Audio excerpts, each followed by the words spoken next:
very well renowned. He's wonderful. I know we're going to have a great time. Good luck, sir. Thank you. Thank you so much for having me here tonight. It's a real pleasure. We was able actually to make it because it was a back and forward of emails, try to catch up in a way or another with the car, with the boat, with an airplane and a helicopter, and try to. So at the end, I was driving the car. My first driving actually in US, and everything was well. The car is still all together. We are here. Let's see later if we can get back home. No, finger crossed. So when I was at gym, I'm here actually for the last month, and I still have 20 days to go. I'm finishing some work here around New York, and then I fly in LA. I have a big group of clients in LA, and actually I also start making my own bonsai collection over there. Who never knows? So on the first part of this tour, I was down at Jim, and Jim told me that he has a call, and I have to pick a tree for a demo for your club. And actually, it's not always I have the privilege to pick my own trees for a demo, and it was very good because sometimes you go there and you know, oh God, save me. Because so, you know, thank you so much. I really appreciate. So going around at Jim place, and he has tons of trees, and actually he got even more coming down from Oregon. Actually, the first day I was there, he got a truck of, I think it was 13, we have in meters in Italy, I don't know, a long truck. took us like 2 hours to unload all the trees, 300 trees, yeah.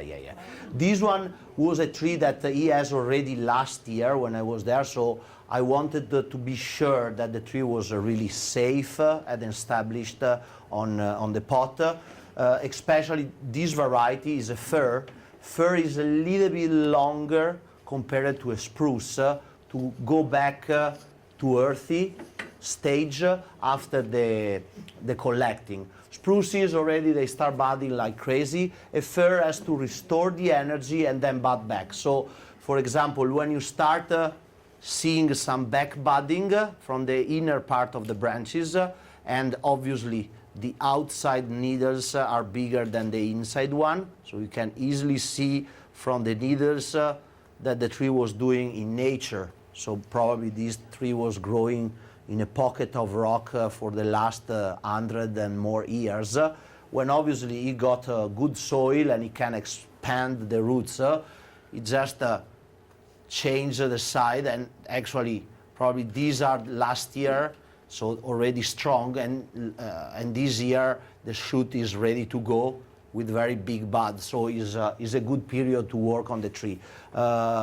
Actually, it's good period and not later than now, because it's no good to work spruces or fir and larches as well when they really start shooting, because you can really damage all the little new shoots. They are very delicate, and if you touch too much, they just drop, and it's a very double stress for the tree because it's going to lose a lot of moisture. So this nice little tree, as we see, has a nice movement, a big branch in this position that actually is a branch, is also kind of a second trunk in the meantime. All the branches coming from the same spot, that probably was a spot that in nature just got broke, you see, and then the tree was just shooting everything out of here. As always, when we work on a tree, we need an idea. So studying the structure of the tree, we need to figure out where we want to arrive, because it's not just wiring the tree because we want to move the branches in a way or another, but it's like a chess game. I want to win the chess game, so I need to start from the first move in the good way so I can get the tree done. In whatever period, because bonsai, we know, is a long process, so it can be the time of a demo to get a first step, and can be a time of a life, because we live with our trees, so our project can goes over and over and over. And sometimes a tree can't be done in one section. Sometimes you need to bend the branch. Sometimes a part of the trunk is straight, so we have to take out a part of a live vein. Very problematic kind of mechanic ways of doing bonsai, but time after time, and letting the tree, and letting the tree recover after this work, can the tree get the tree back healthy, and then do another stage, you can get the bonsai done. So tonight we try to figure out the design of the tree and give the first style. So personally, when I was at the nursery and I look at the tree, what obviously is the nice part is the trunk with this nice bark. Lot of nice branches of good size in the top, very flexible. You know that a characteristic of a spruce compared to a pine or a juniper is that branches, even kind of a thicker ones, are very, very flexible, and it is easy to put in position. The other thing, we have to be very careful when we put big wire on the branches, because the bark is not like the old bark here that kind of protect the trunk, but it is very debil. So if we wire on top of this one with on the first style with thick wire, we risk really to damage the bark, and that the tree is losing a lot of moisture, and we can risk to lose the branch, because the tree say, why I have to put energy on a branch that is damaged when I can work in another part of the tree. So that's the reason my water for the night is inside together with the raffia. So basically at the moment the front that you are looking will be the main front of the tree. Obviously I will have to push a little bit more forward the trunk.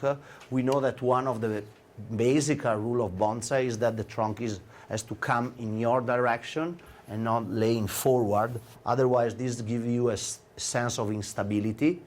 And the second rule is that the first branch, one or the other, we still have to decide which one, have to come also in your direction and the top looking at you, just to create this angle that is kind of, we say, welcome the eyes of the observer.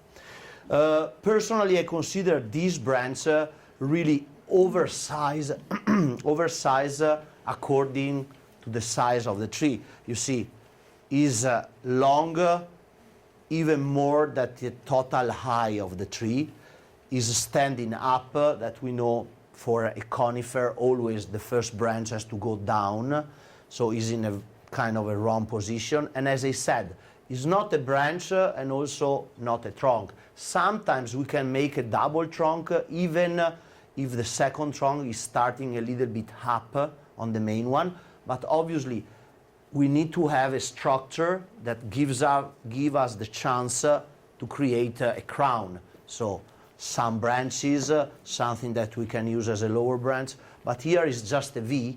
These two parts are not actually communicate one of the other. There is no sense to bend this guy up on the other and create another crown, because I feel that everything I need is just here. I have a first branch, I have one of these guys that can become the top, I have some other side branch, I have something that I can use in the back. So actually what I need is here. So this guy I can decide to cut off, leave a small gene, or leave a longer gene to give a crazy character of the tree. I'm a little bit crazy, so probably I'm gonna keep this guy longer and then bend it. Now, yeah, I wanna bend on top of this part to give a sense of a tension, and then I will have my green running around this dead part. So let's get started. So my schedule when I work on a tree is very, very simple. I put on a balance the good and the bad point of the tree. I obviously try to figure out which one can be my front, which one are the best feature of the tree. So probably the movement of the trunk, the position of the branches. Is the tree has already some deadwood or some parts that can become nice live line and this and that. And thank you. You need this or this? No. So when I figure out my design, this is a dead branch that I don't need, I cut away what is unnecessary for the final project. I work on the deadwood, so in this case I'm going to peel out the bark from this part here and make the final part as a gin. If I need, I do some cleaning of the parts that are alive, if there is something that is dead inside, or some branch like this guy here that is hanging down are not useful for the design, I cut away. If I need, I do some protection of the branches. So as I said, in this case, I would like to protect the first part of the thicker branches, because with the heavy wire, I don't want to, create some scratches. And then when the protection is done, I put the heavy wire, all the secondary and third and small wire, and then at the end, put in position. I'm not the kind of person that do a little bit of a gin, that put a wire here, that play around with this gin another 10 minutes. I'm very, very schematic. And my schedule always helped me to have the tree done at the end in the proper way.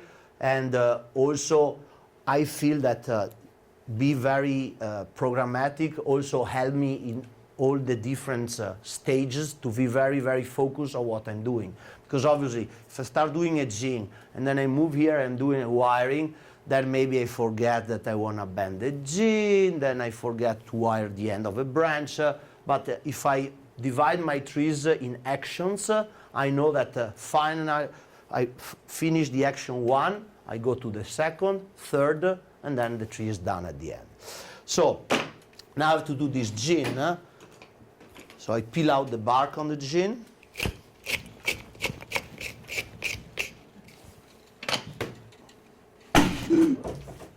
Sorry.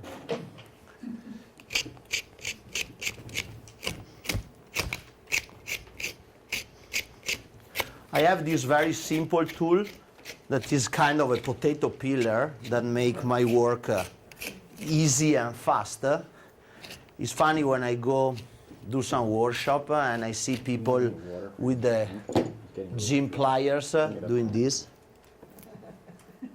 3 hours, 4 hours, 5 hours. And I said, why? We have to make things easier. Easier is the easy way. It's like when Tom was talking about wiring. When Tom was talking about wiring, I was thinking, yeah, wiring is very complicated, but we have to find a way to make it easy as we can, because it's the language of bonsai. So, we can't do bonsai without wiring, unfortunately. And it's a very big issue for a lot of people.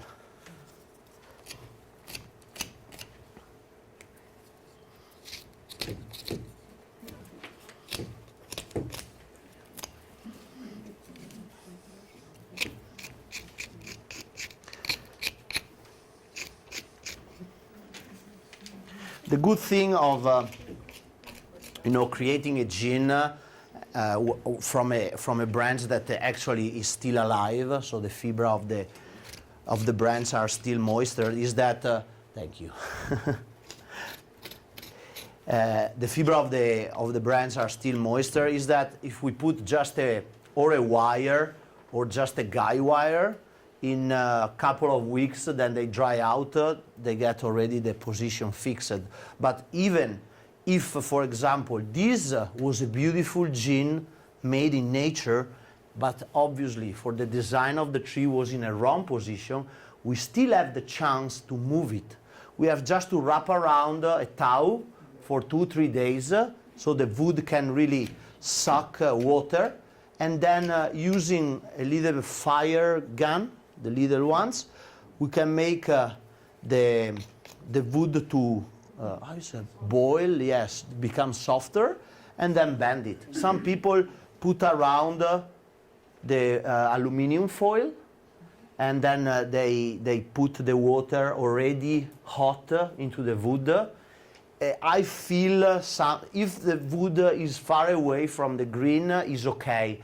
I feel it a little bit tricky because there is a lot of vapor, hot, that goes out and is not good for the vegetation. Otherwise, obviously, you have to protect very well. Can you bend wood that's been dead, a branch has been dead for a couple of years? Yeah, absolutely. If you wrap around the tow and you let the part that has to be bended to suck water, the fiber expand.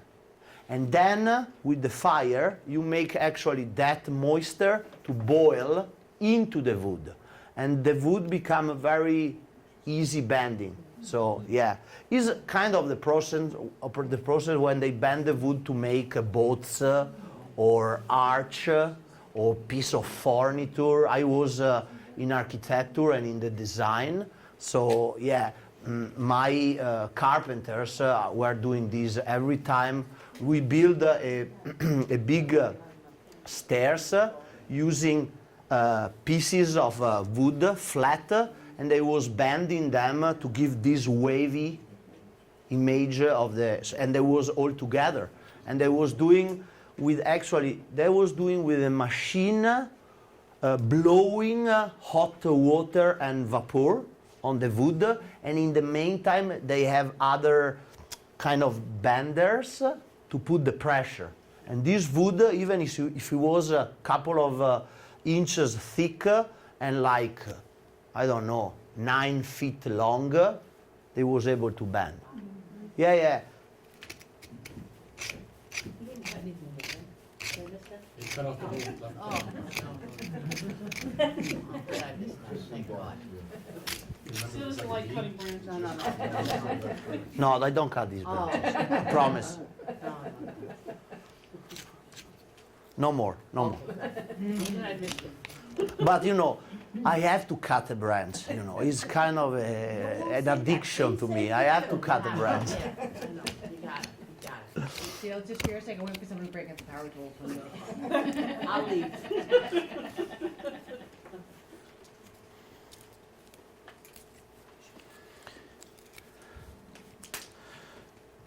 So the issue is get rid of all the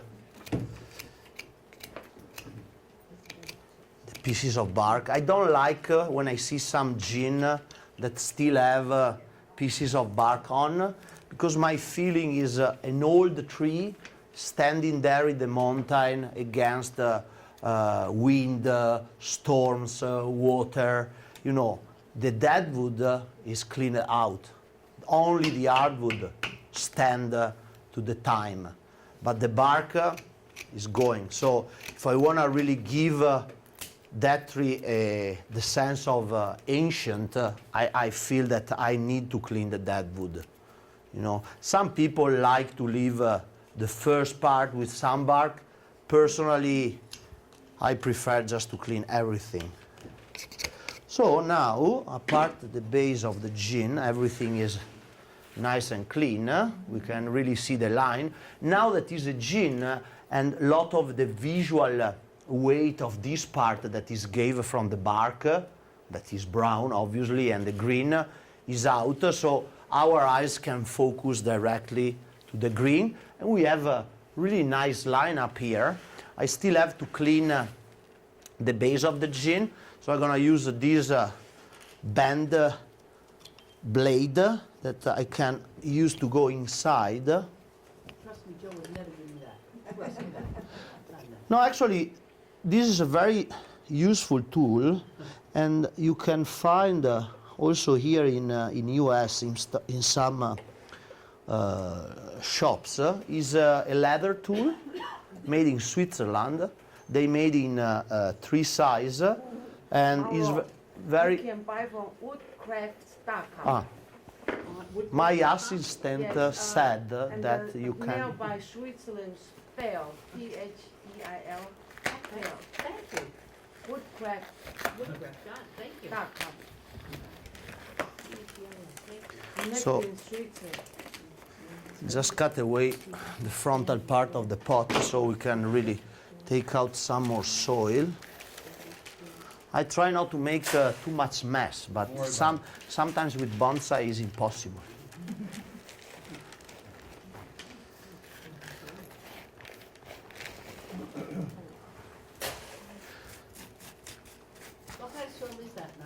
pumice. Yeah, is actually the best soil for Yamadori.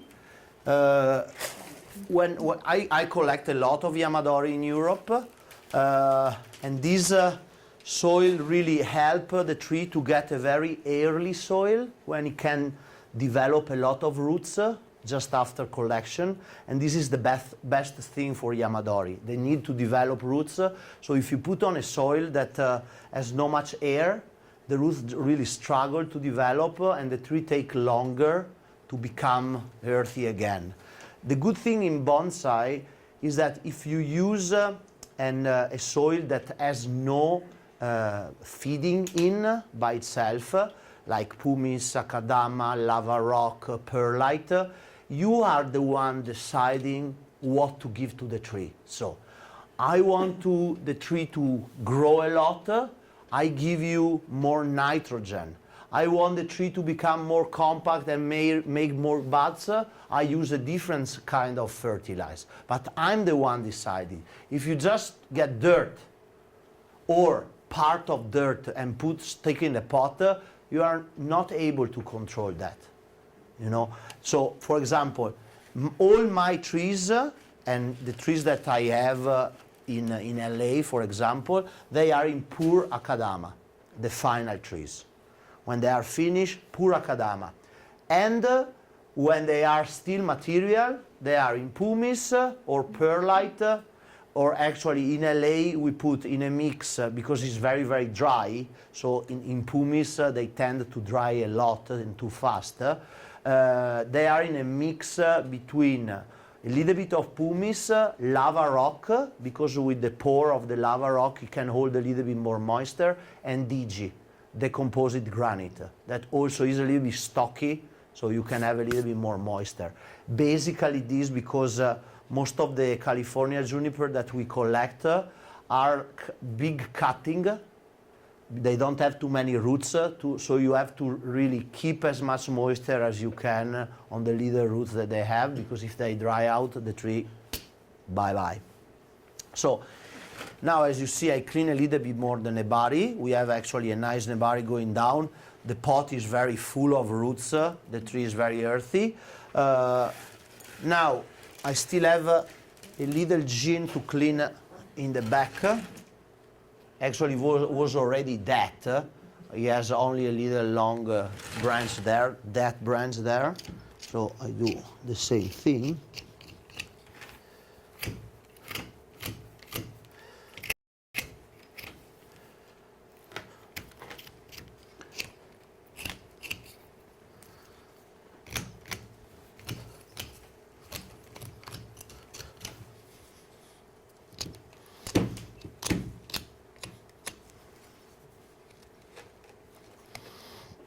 Going back to the talking about the steps, my advice is not obligatory that you have to work a tree all in one time. So you can decide to do step by step. So for example, in one session, 1 year, you do the Deadwood. Then in another session, the year after, you do the bending. So you let the tree growing and getting back stronger, and then you can do the final styling. And again, what can be my advice when you have a tree home, if you don't have a project, don't touch the tree. Just eventually keep the tree a little bit short, so if some part is getting too strong and taking away especially energy from the lower branches, because normally if this tree is just let it grow, all the power is going here, here, here, the end of the upper branches, because we know the trees grows for apical dominance. So in 2-3 years, we risk to lose the lower branches. Yeah, especially on juniper and pines, they are really strong in the top. So we have really to control the strength of the tree before decide to style them and give the first direction to the bonsai life. So now I just make the final part of the jeans a little bit more pointy. Obviously they can't stay like that, just cutted, to act that they was broken in nature. So with my side cutter, that actually is called concave, sometimes I try to translate the Italian name of things that are not the same as here in US. So I really want to keep these little lines to give a little bit more flavor to my gin.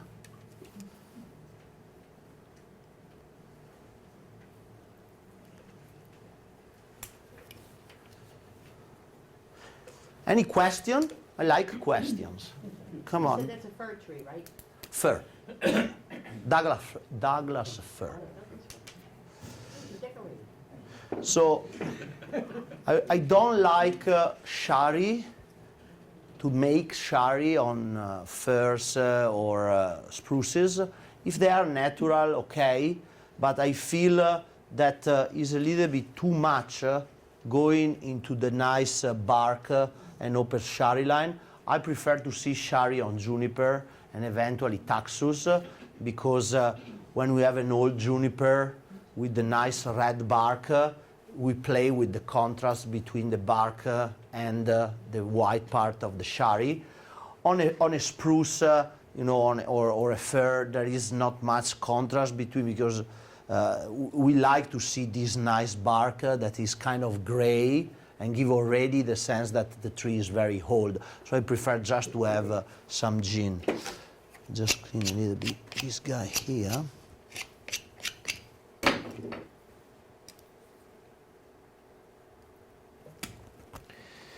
Now that the work on the dead part is done, okay, I will bend this part at the end when the crown will be done, so I can see actually where I really wanna put this little gin.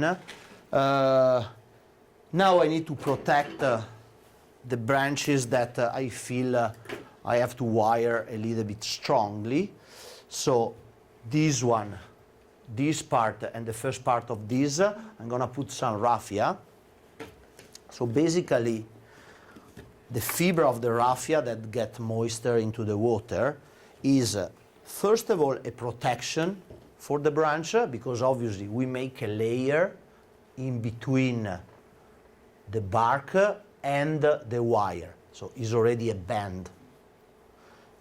And second is giving moisture to the fiber of the wood, and also prevent that the moisture of the fiber of the wood from inside is just going outside. Because we know that when we bend the branch, we have some little, we hope, some little breaks on the inner fiber of the wood. So the tree is going to lose a lot of moisture if we bend a lot of branch, okay? Because normally this branch is going straight. If I bend like this cellula of the wood in this side, they have to stretch. So stretching, they can make some little break, and from these breaks, the moisture from inside is going outside. So if we plan to do a heavy bending, or eventually for this tree, we have a tree that is very sensible to wiring, putting the raffia is holding the moisture together. Then, second thing, we create a layer that also keep with the way that we make the raffia, we wrap around the raffia, we keep the fiber of the wood together. Again, if we do a heavy bend, the fiber of the wood, the inner fiber, tend to slide one to the other. And the first thing that they do, because sometimes the tension is not going through the line of the branch, they do this. So they tend to split in the outside. But if I have something like this, and obviously the wire that keep the fibra connected, is a big help during the bending, okay? So I start, for example, from the lower branch here. I loop around, I fix the start of my raffia, and then trying to make a layer all the same size and keeping the fibra flat. Okay, I go around and I protect the first part of this raffia. I try to give, while I'm wrapping around, all a good tension to the branch, to the raffia, so it's very tight. Okay, and then when I feel the raffia is end, I just wrap around the trunk, and then easy done. What I do personally, okay, Japanese, to keep this inner part a little bit more moisture, they wrap around the second roll of raffia. I just use, I lost it. It was here. I just use plastical tape to go on top of the raffia, and I really can keep the moisture in. And then when I see the branch is swallowing under the raffia and this, because the wire start cutting in, it's time to cut away the wire and obviously take away raffia and plastic. Electrical tape? This is electrical tape. You can use the other one that is a little bit more thick and is double. The plumber's tape. Yeah. For example, for a little branch like this is more than enough. If you plan to do a very big bending, obviously everything has to be sized like, so you can use kind of a thicker one for more protection. Actually, because when we bend big branches, we are sure 100% that we are breaking the fiber of the wood. So in a way or another, so sometimes we also, if we have a branch, sometimes we split already the fibra using a splitter like this. So we can split the fiber of the wood along the line that we think that we want to bend, and then raffia and plastic, so it's a tough operation. This morning I was working a juniper for Shenhua, and the first branch was in this position, and was very tough because along the lower part of the branch I had the shari line, so that means a part of the fiber of the wood that were dead, and the hardwood is like a bone. I can't. So I had to drill a hole, getting rid of the hardwood. Inside, for a better aftercare, I stick inside moisture paper, so I can also moisture the fiber of the wood from the inside. Then I put the raffia and the wire in the direction of the bender, so when I bend the branch, the wire is able to tight it up to the branch and keep the fibra together, and easily I was pushing the branch, and Shenhua, she was helping me with the guy wire, because not always we bend the branch just using wire, because on bigger branches that the rule is 1/3 or 1/4 of the size of the branch has to be the size of the wire. Which wire I have to use to bend the branch like this? Maybe it doesn't exist. So the wire on a big bender is just to keep all my structure together. And then actually the bend is done by me, and the tension is held by 1 or 2 guy wire in 2 different positions. So the first branch is protected. Now, And how many pieces of raffia you put together? How many you need? also here is according to the branch. I mean, if it's a small branch, you don't want to do a very thick layer, so you can just put together 4 or 5 pieces. If you plan to have a bigger branch, first of all, you have to find a longer raffia. Otherwise, this you do 2 loops, and then you have to take another one. You get mad. And if the branch is bigger, you can put together even 10 pieces of raffia. Then you always have to try to open and put it flat, so you make a nice layer and you keep going. So let me try from here. Actually, as you see, the start of this top is very, very close to the trunk, so I can't actually go in the first part, so I have to try to wrap around this guy here for the connection and then go up backwards. Normally we always start from the lower part and go up. Here obviously it's not possible, so I will start from the first part that I can wrap around and then go back to the branch.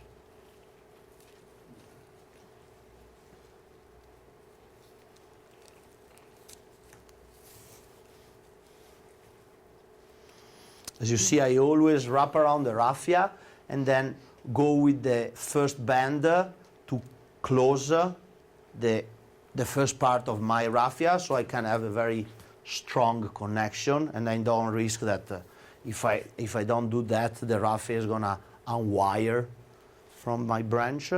Some people wanna do the raffia on the same way you plan to bend the branch. It doesn't make so much difference because obviously the raffia is so thin layer that either way you bending is still staying on its position. It's not like the wire that I have to bend the branch in this way, so I have to wire clockwise or counterclockwise because I want the wire to tighten it up. The raffia is there, and especially if I have the plastic on top, even the plastic is keeping everything together.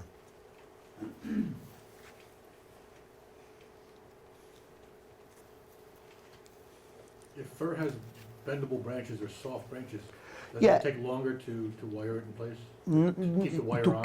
To keep the position, actually. Spruces and fir are the one longer to hold in position because they have such a strong apical dominance, as is very evident when you see a normal one growing in nature. They are just pools. They have a lot of power always going at the end of the branches because they just want to extend. So after even some years that the branch is being wired down, if you don't take care to do the reselection of the new shoots at the second part of the year, so June, they get too strong and they tend to relift the branch. So my advice for spruces and fir in general is let grow the first shoot and then prune back especially the strong part in June when they finish maturing.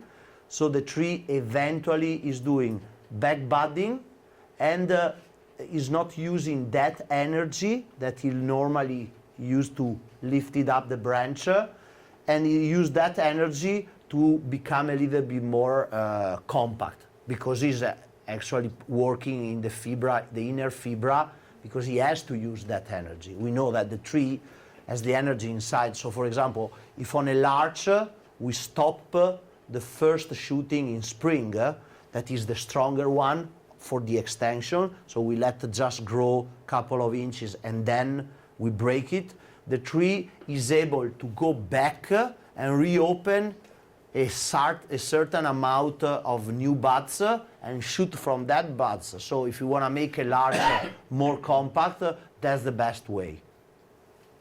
Obviously, every operation we do on bonsai, wiring, making a gym, blah, blah, blah, has to be finalized on a final result, on a final product. We don't just prune because we have to prune, because we need to know in which stage is our tree. We need to know if a certain branch we want to grow or we want the tree to become more compact. Everything has to be made not just mechanically, but with a certain thinking. This is very, very important in every operation we do on bonsai. Also because trees in our collection in general are on different stages. So I can have 6 Scots pine, but not in every Scots pine in spring I do the candling in the same way. Probably I have one of these guys that has just to grow, or one that is too strong and I plan that at the end of the year I want to put on a show, so I take away almost all the buds to keep it compact, otherwise I lose the shape. You know? As the same way is with all the operation. I don't just water all my trees in my collection in the same way. No. An older tree with more roots need to be watered in a different way than a younger one. And different species has to be watered in different ways. It's very, very simple. Oh yeah, my friend.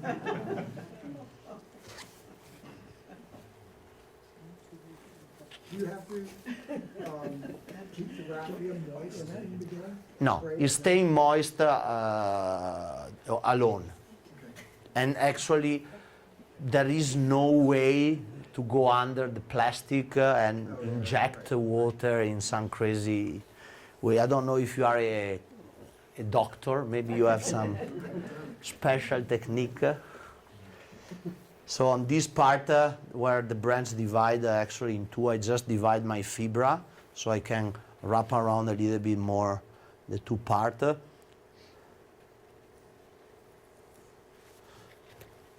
And you only go on a certain distance. What do you mean? Actually the first part, that is the part that getting the bigger bend, because the second part of the branch is just a sideway to give a little bit of movement. So let's say I wanna make this one a back branch. Obviously I have to bend here. Right. I'm not gonna keep the first straight part and then make a umbrella bend and bring this guy down. So basically I'm protecting the first part of all the branches.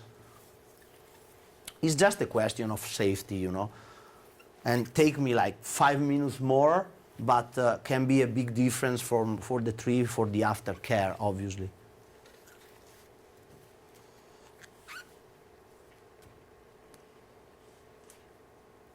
Question?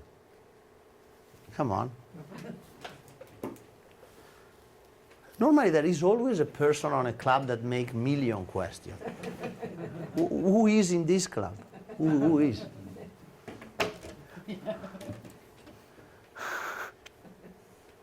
I'm so intimidating? No. It's impossible. How long do you think that on that particular tree, the tape and stuff will last? Something, a couple So- of months or a year or At least 1 season. really? Yeah. Wow. Because obviously all depend of what you are gonna do after. So if I style the tree and then this year you're not gonna prune the tree back, so you let just the energy to expand, the tree is growing more. If you keep the tree compact and stop the strong area, the tree is not swallowing too much the branches. Another thing, according to the way and how much we bend every single branch, the tree is reacting on that branch in a different way.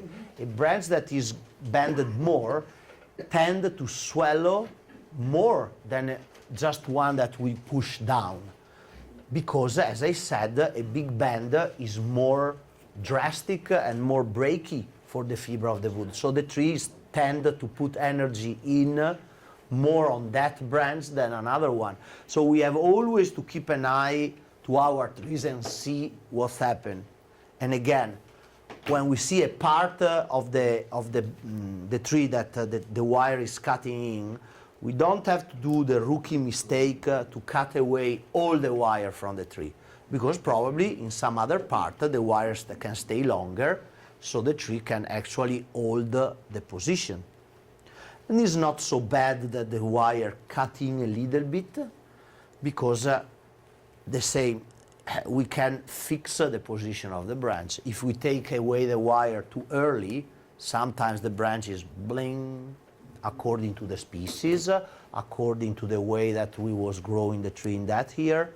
The secret is always keeping the tree at sun, because sun is life for the tree. If we want a tree to recover I'm really against that old thinking that a tree that has just been worked has to go in shade. My trees just goes in full sun. Why? Because I want them to recover. And what's the best way?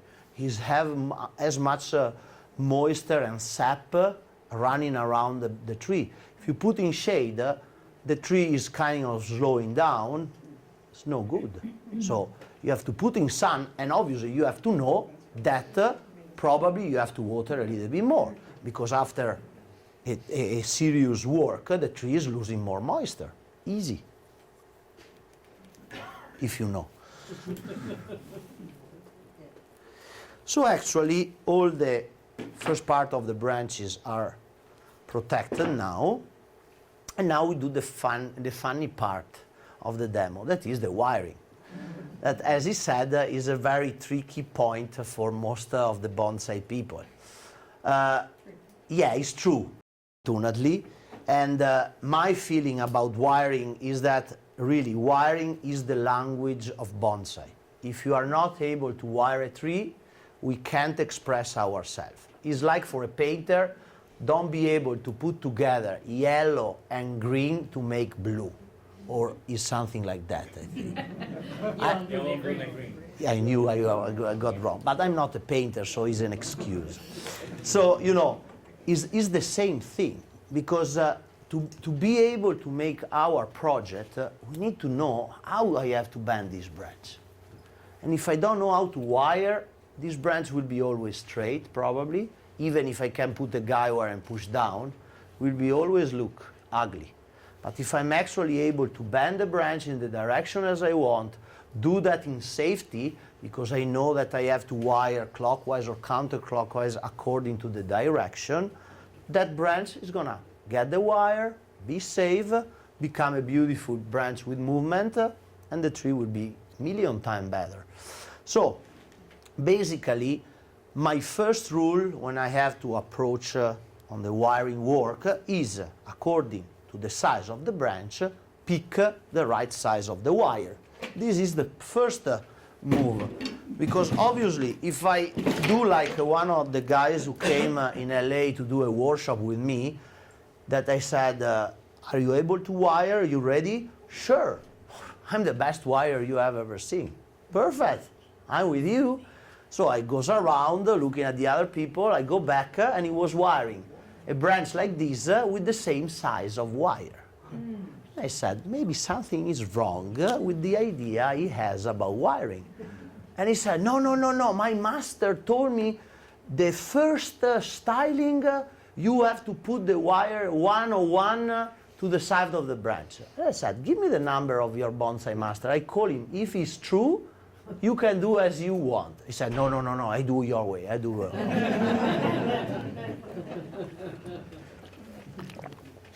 So, the basic rule that from million years since the bonsai started, or actually they started wiring bonsai, is that we have to stay around 1/3.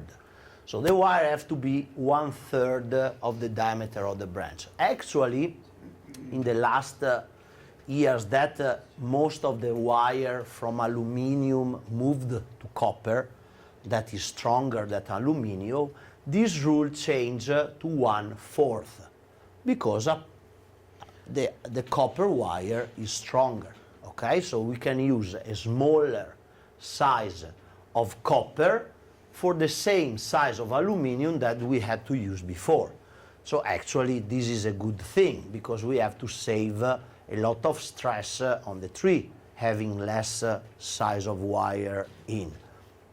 And the other thing that I have to think when I wire a tree is, in which direction are going my main branches that will create the main structure of the tree? So, for example, do we have something just for the angle? In the drawer. Here? Yeah. Ah, you tried to hide from me.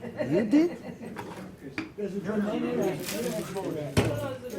Ah, is even. Ah, sorry, I'm Italian. I'm a little bit stupid. So,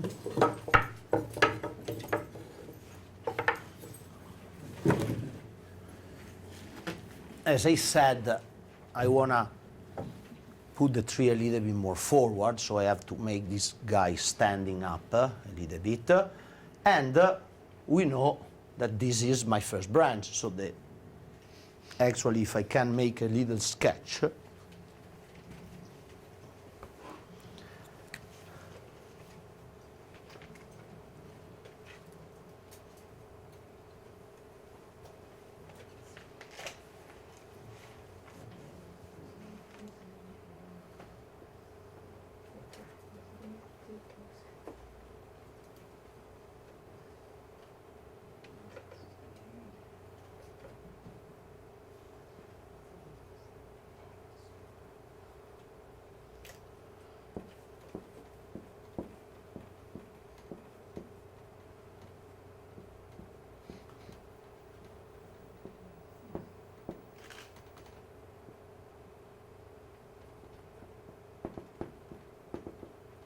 So if this is the trunk of my tree, I want to get that branch going out and making the first branch. Actually, I have already a good position.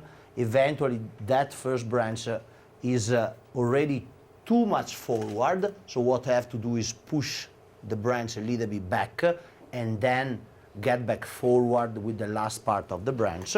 And then use the other bigger guy in the top to create the top of my tree, and the side one to recreate a little bit left connection between the gene that I made, that I said I'm gonna bend through the direction of the top, and all the tree.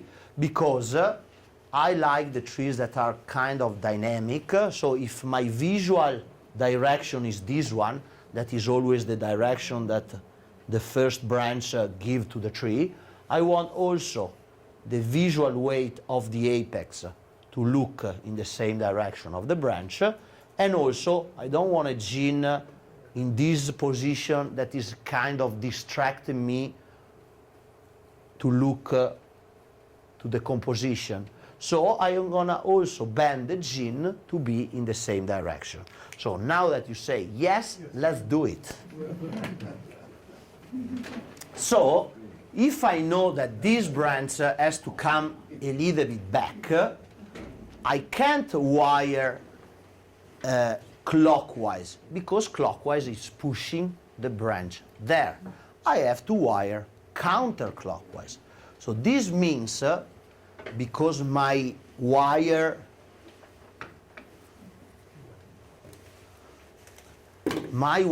has two ends, the rule said that one end has to be to a branch and one end has to go in another branch. Okay? And eventually, if I know that one branch has to be wired counterclockwise, the other branch has to go clockwise. Why this? Because, sorry to make you move the camera too much.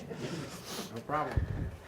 Because if this is my wire, and this is one end, this is the other end, and we have, let's say, a middle point, and as I just say, this guy is going counterclockwise, and this guy is going clockwise, the connection point has to be my strong connection, that eventually is a U or a il or a U if the two parts are in the different way. So this is clockwise and this was counterclockwise, and eventually this is now counterclockwise, and before this was clockwise.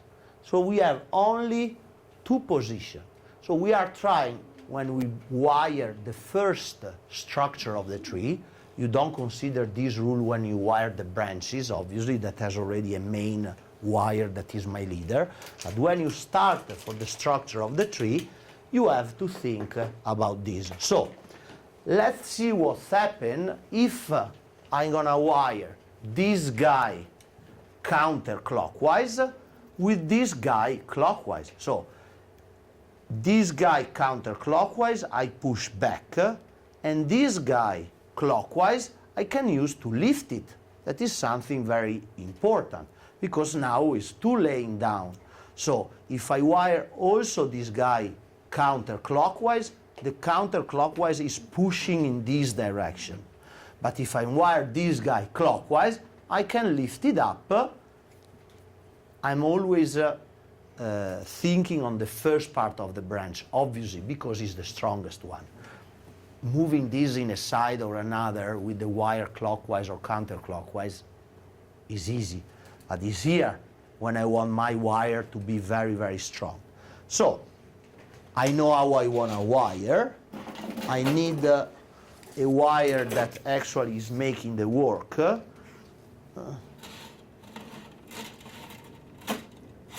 Yeah, I need to use this guy here, even if a little bit overwired, but is a first styling, so I actually can overwire a little bit my branches.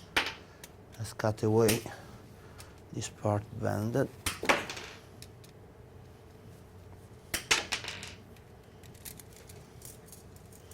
When I wire with the big wire, I try to figure out how much wire I need, because obviously I'm not wiring 20 branches, but eventually with this size here, I'm only wired these 2 branches, so I don't want to use too much.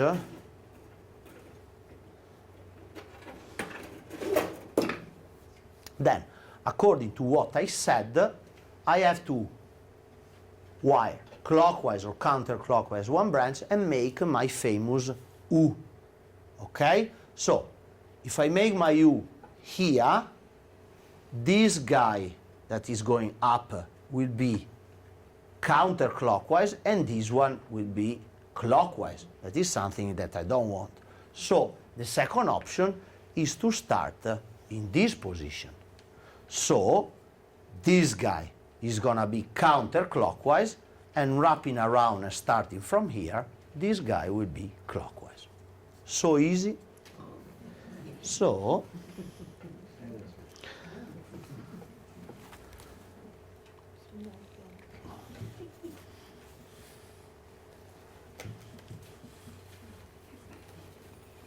oh, finally, someone.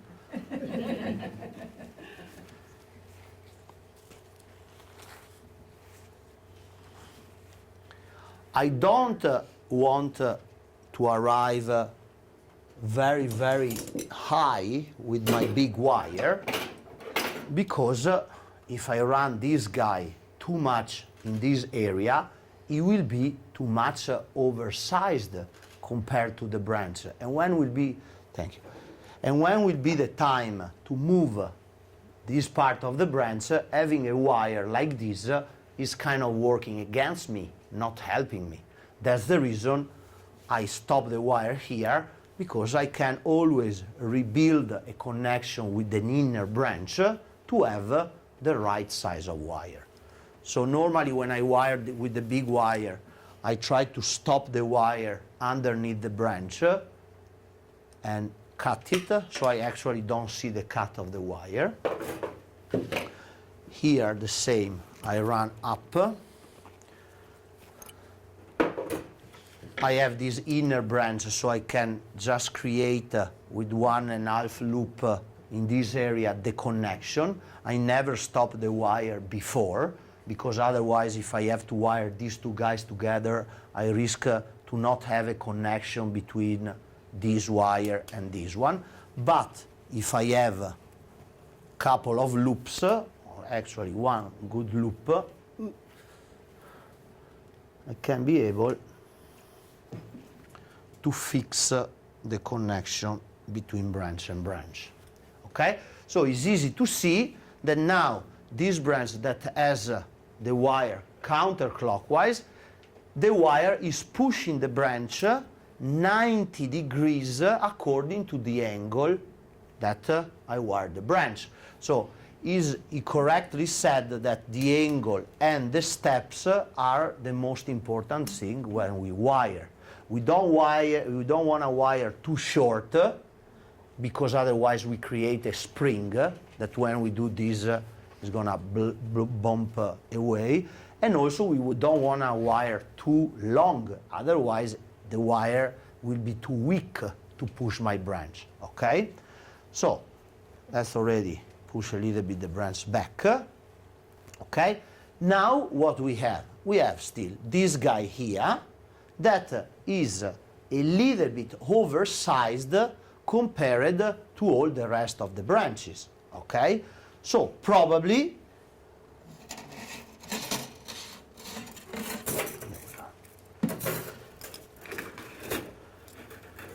I just can just wire this guy here using an anchor somewhere. It's the same principle, even if I have an anchor. My anchor is kind of the second branch that I should wire with this one.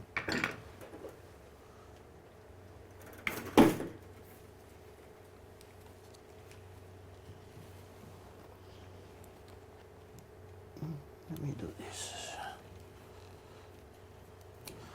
Can use the first part of the main branch as an anchor and try to be very, very tight. I go up to this branch. Now that is a demo, another thing that is important to say, now that is a demo, because I want to stand here and work and have this part open to your eyes, I kind of wire like this, so you can actually see my movement. Normally, the best way to wire a tree is stand in front of the branch that I'm wiring and work with my arm from inside, pushing the wire outside in this way, not like this, because otherwise after 10 minutes I can take my arm away and throw them. But if the movement is only this one, I can wire hours, and sometimes I have to wire like 10 hours in a row, or a tree. So the good way is to have the branch as the high at your belly, or whatever is this, and so the movement is only this one, and you never get tired, okay?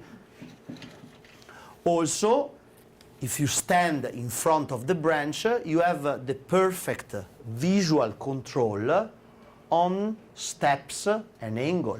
If I wire like this, or if I have a branch that has a crazy movement and I try to wire this branch following the movement, I can't be able to actually follow the good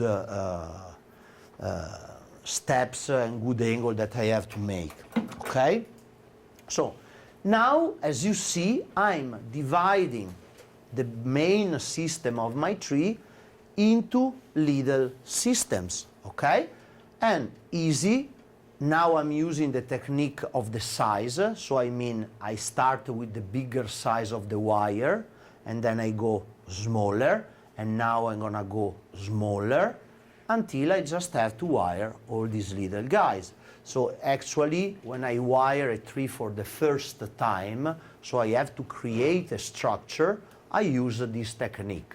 When, for example, I have to refine a tree for an exhibition that has already a structure done, and probably I don't have to put a big wire, I can just work for branch. So I start from the lower branch, I wire everything, and then I go up until I'm in the apex. I use these two main methods. As I said when I start the demo, I don't use the random method. A wire here, a wire there, a drink here, and then another wire there, okay? So, now we have this guy, and this guy. The rule said I have to start from inside and run the wire outside. Why? Because I have to create always my anchor, okay? So in a side or another of the branch, I have to have that anchor. So probably this wire will be good for that branch. Now I cut a longer pieces.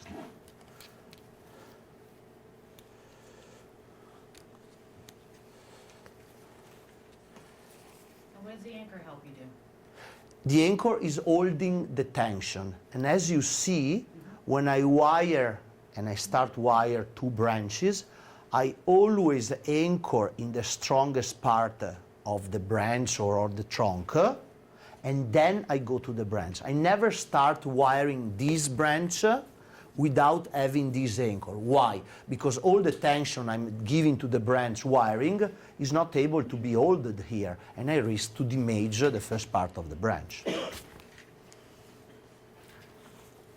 So I could actually wire these two guys together, but I don't want, because I see that otherwise here I don't have a connection. So I prefer to run this wire on one of the two main lines of the branch.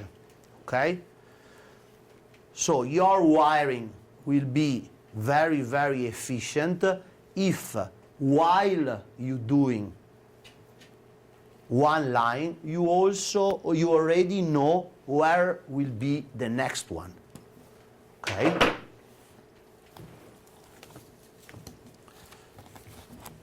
Now I have to turn because it's coming very tricky otherwise. Another trick to make the wire very tight to the branch, while you're wiring, first of all, one hand is the holder, so you hold the wire inside, and the other one is the twisted. Either if you are right or left, I can change my hand according to the way that I have the branch, but the twister has to stay always in the longer part of the wire. I never wire like this, because obviously if I'm here, I have a better leverage for the wire. And even when I wire big size like this, I can really twist the wire simply. And another trick is while you twist and your arm is going down, do a little whip with your wrist, and so you use the wire as a whip, and this tension, when find and be attached to the branch, is actually making the wire already tight. Otherwise, you risk, especially if you wire with big wire like this, that you make these loops with the gap that are no good because the tension is not able to go from the branch to the wire. So I just run. You told us in the workshop, I didn't do, is all your wires standing up. Oh yeah, you remember. I remember. Incredible. I know, maybe. Normally girls never follow my... So what's next? Still have this guy here and obviously the end of this branch. So let's cut another piece of wire. You see, I never wire backwards even if I have just a single branch. I always anchor outside. So my way is only from inside, outside, and from the lower branches up. Because if now I try to run this wire backwards, it's not natural, the movement, because I'm working against the tree. My natural movement is anchor, and then boom, and boom. Easy. And as you see, is always clockwise on counterclockwise.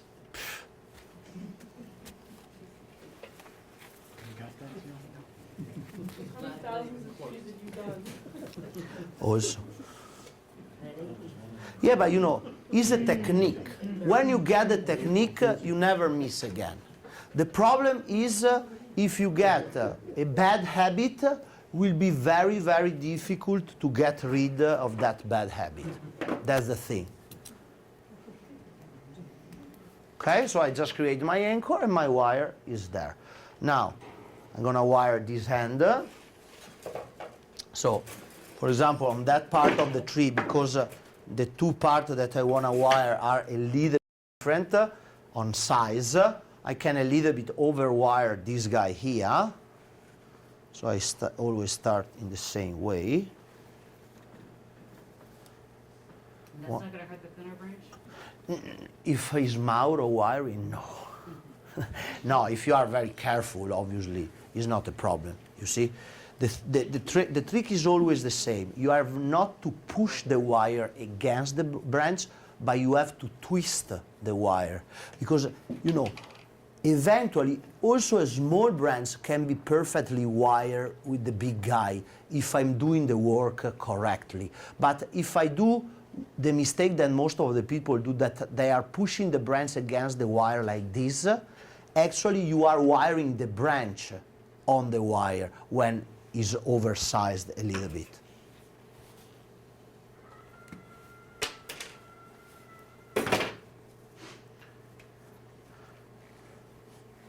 When I work a tree for the first time, as you see, I haven't done any pruning in the outside. Why? Because I try to keep as many strong parts as I can, so the tree can really be strong and be able to afford the aftercare in the good way. One of the biggest mistakes that I normally see on people working, also especially garden material that are very bushy and sometimes leggy, is prune, first of all the leggy parts, and obviously you make the tree weak because you are taking away the strong parts of the tree. So clean the tree inside, taking away what is not necessary and what actually is weak or dead and not useful for the design of the tree. And keep the strong part that will help you to get the tree strong back. Then, during the season, you can still push them back a little bit. It's not a problem. But if you start with the bush and you arrive to the stick, doesn't work. Okay? So, now, all the bigger wire is on. I still have to wire this guy here on this top. You see that they are kind of the same size. So, again, I always try to leave parts of the same size. Another thing, I don't do cleaning of the old needle on spruces and fir because it's too stressy for the tree, for the same reason that the bark is very thin. If I do the cleaning of these guys here, imagine how much moisture I lose. I prefer to just run a wire on top of them and the tree is gonna lose them by itself, but it's not stressy.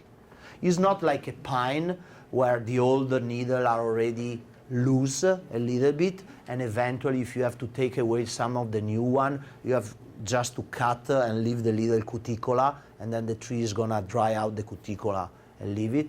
On spruces, they are very sensible. And they are sensible also at the moisture and the oil that we have to the hands. So my advice after the work on these varieties of trees, deeply water couple of times at home in the days after, so you actually get rid of the oil that for sure from my hands is going on the leaves, because they are very sensible. So for example, if they get the red spider mite, you can't use on spruces and fir the normal white oil that you use, because otherwise you really burn the tree. You need to find a different kind of pesticide. So you can't use the horticultural oil or the neem oil on that? Neem oil, no way. On spruces, be very, very careful, because even you use the neem oil and they tell to use the neem oil always in the afternoon or in a day that is cloudy, but obviously this neem oil is staying on the tree a couple of days. On a pine, on a juniper, they have a strong foliage, not a problem. But on a spruce, if 1 or 2 days after that the product is still on the tree, is coming out of your very beautiful sun, you really risk to burn the tree, and especially if the tree just start pushing, you burn the new vegetation that is very, very soft. Do you work on many hemlocks? I work on some of them. Yeah, it's very strong. It's completely compared to spruces and fir. In my opinion, is much more stronger. It's like Taxus, actually, or Tsuga. Japanese at Tsuga, super strong. But they don't grow in Europe. No Yamadori in Europe, right? We don't have Yamadori in Europe of that variety, no.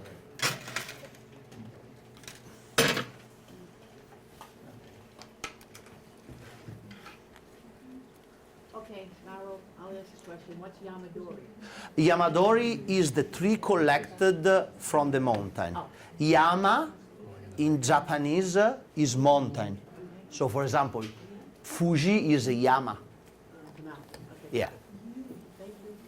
Another thing, when I arrive with the small wire on a big one underneath, if I have a branch like this and I don't want the branch to unwire from the big wire while I'm wiring, I cross over the big one in this position.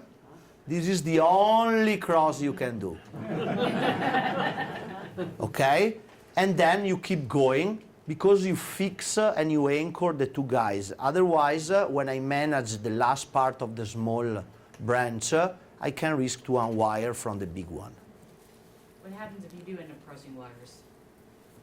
What happens when you cross wires when you're not supposed to? The problem crossing the wire is that you create gaps, and the wires eventually they can slide one on top of the other, and obviously you can't hold the tension. And it's ugly to see on the tree. I mean, when you style a tree for the first time, this and that, and you have a million of branches, sometimes with the little wire, you have to make some crossing, because sometimes it's impossible to wire all the little branches without crossing the wire. But if you are able to cross underneath and not on top, also visually is not so bad. Okay? Let me see, this one I can do with the same size that I lost actually.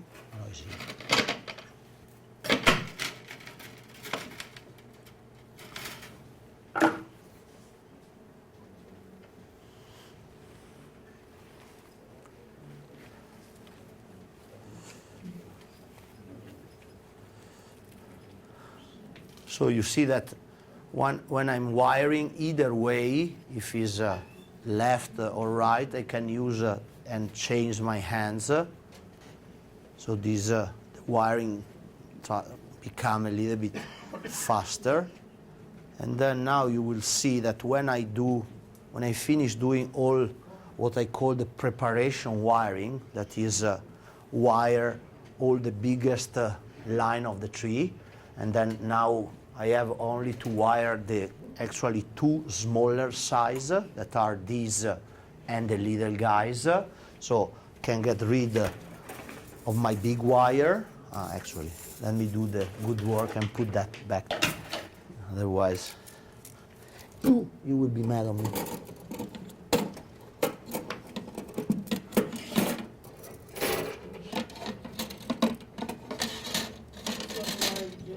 Sorry? No, I just use a guy wire from here and bend it. I'm not giving movement to the jig, so will be just a guy wire from this spot to the loop of the big wire here at the end to put together. So that's this one.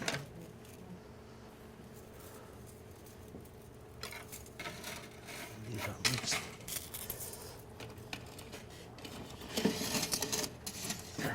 So I only keep outside the size that I need.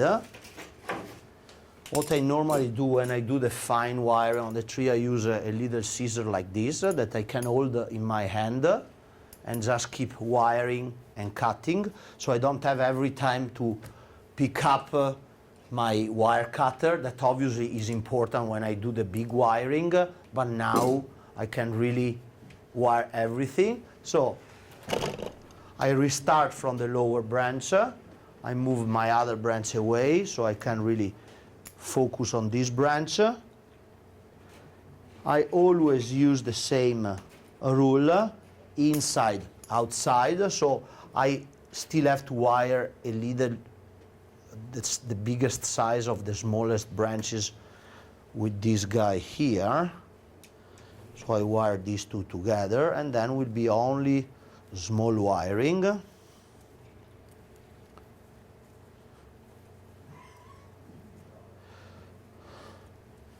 On spruces, we don't do pads on the same way as we do on juniper and pine. So when I wire the small branches, I don't need to to do the final loop on the top of a branch because actually I don't have nothing to lift. On juniper and pine I have to lift the little shoot to redirect on the way that the sun is hitting the branch.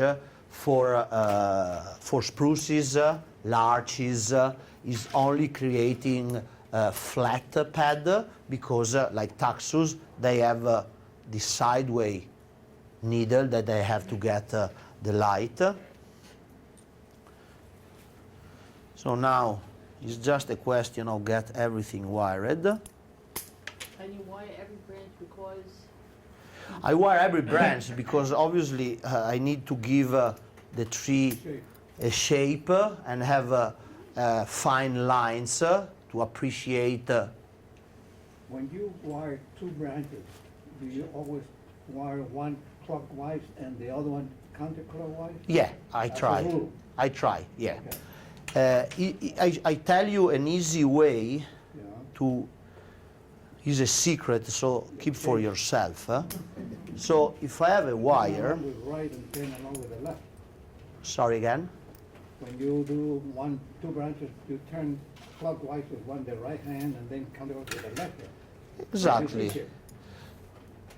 See, but if you have to understand how, now that you have the structural wire, Yeah. okay, and you have to understand where and how to anchor this branch without crossing the wire, my advice is always start holding the wire with two hands in the inner part of the little branch. So this is my inner branch and this is the part, okay? So now I see that the main wire is counterclockwise. So this hand is following the counterclockwise because counterclockwise goes on this way, and so the other hand is going up to the wire, okay? So if you do on that way, you save yourself to think first, and then is only a visual way of wiring that obviously is faster than think.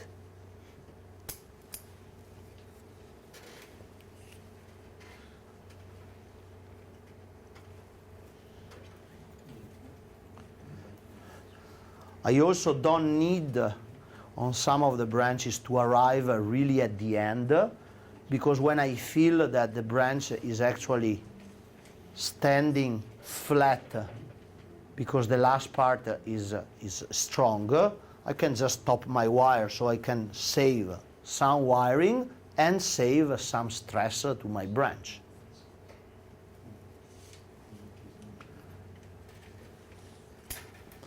As you see, when I'm wiring the small guys, I'm not measuring any wire because I just cut longer pieces and I know that before or after I'm gonna use that wire for another branch.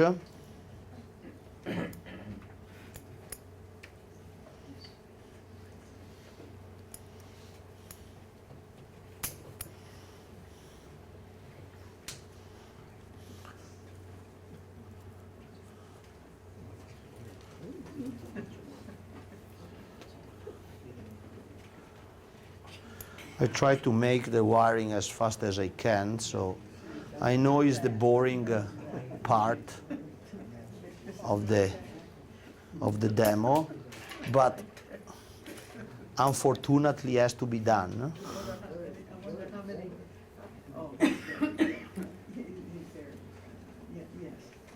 very instructive, very. I wonder how many trees. How many trees are in your collection? One question at a time. How many trees are in your collection? I have 50 trees, finished one. I have around 300 Yamadori that I go collect in the mountain. And then, because I had too many trees, now with the nursery where I have my school in Italy, we are making a bonsai museum with other 30 trees. So yeah, pretty busy.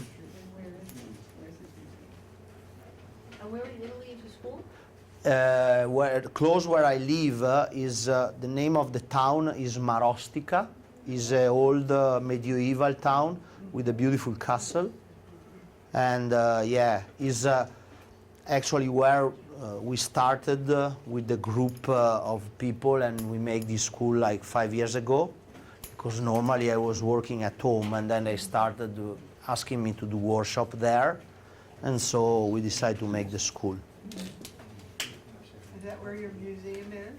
Yeah, in this nursery is where we are building the museum. Actually, this year in July we do the official opening. The museum is already there because we did already the work and everything. The trees are there because some are my trees and some are my students' trees that they keep at the nursery. So yeah. That's gotta be exciting for you. Yeah, I'm very happy actually because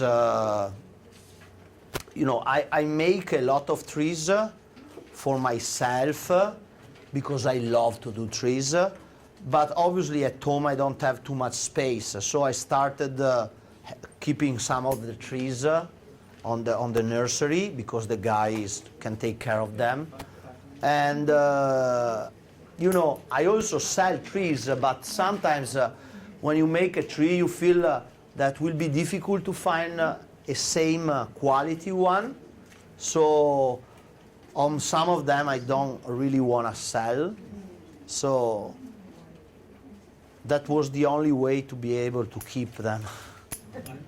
So you see everything is already wired here, so now I move in the next branch. Mario,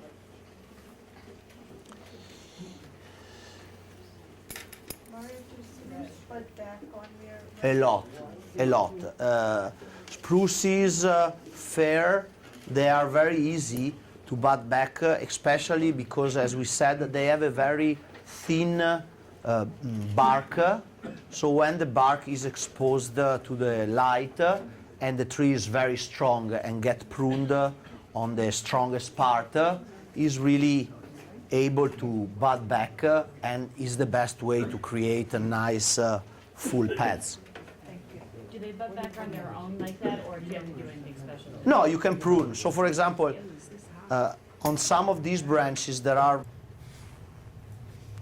I want to make a tree very, very dynamic, so I will keep the first branch a little bit longer. I want to give, because the trunk itself is not so beautiful, I mean, has a nice line, but it doesn't have a twist or some feature that I have to kind of frame with the green, so I can make a tree a little bit more elegant out. I always try to move my branches. As I said, some of the guys that are out of shape I can cut back.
This guy in the front, according to the wire that I put on it, I can use to make the second line on top of the first branch.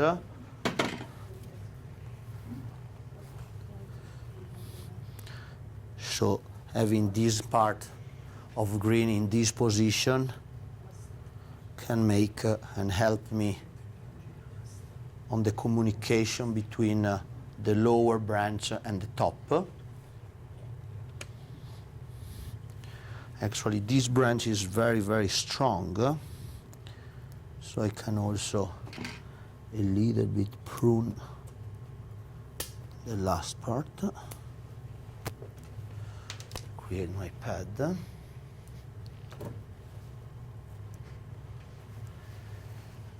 Now I need to push back because this guy is very far away. I need to have kind of my second pad in this position.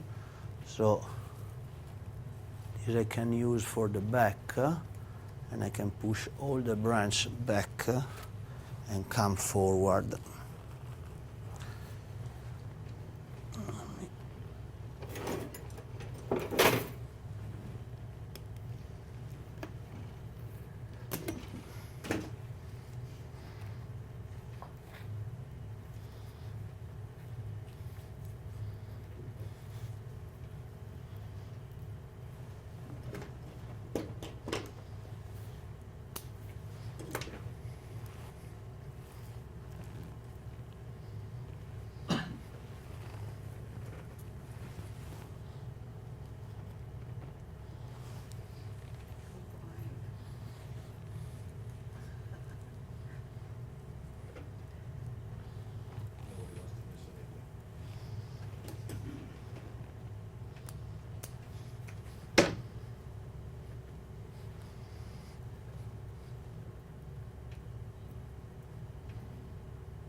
Mauro, too quiet. Can you sing for us? Who, me or the tree? Either one. We're busy watching your genius at work.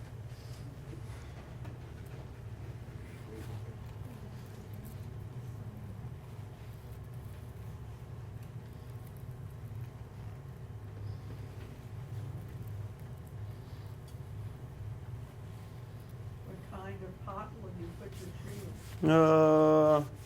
Can be a round pot, a little bit high. This is a prostrate style. Now I'm gonna bend the gin because I need the gin to enter. Can you hold the pot, please?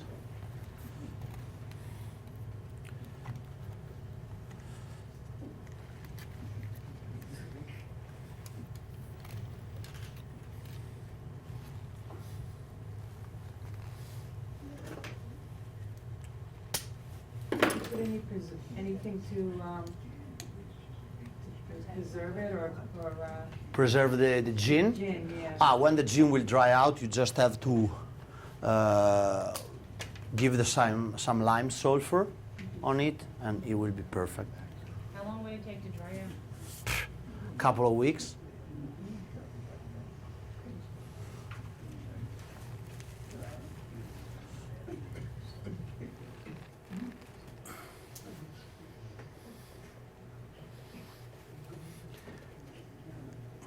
Now you see I have an empty spot here, so now I have to choose which one will be my apex and which one will be my back branch. So according to the way that I wired, I feel that I stand up this guy, as I said, and then I can use this guy here to fill this gap, and this one that is already standing up will be my top.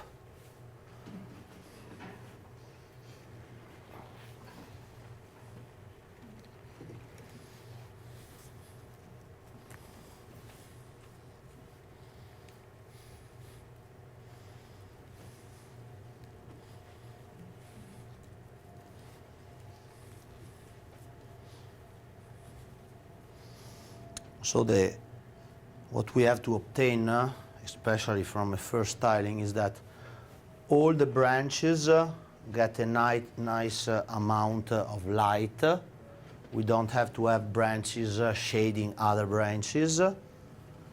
And basically, we have to try to create a structure. So using the structure that we was able to create, then we can fill all the pads and also try to push the tree a little bit back because some parts are a little bit too much outside.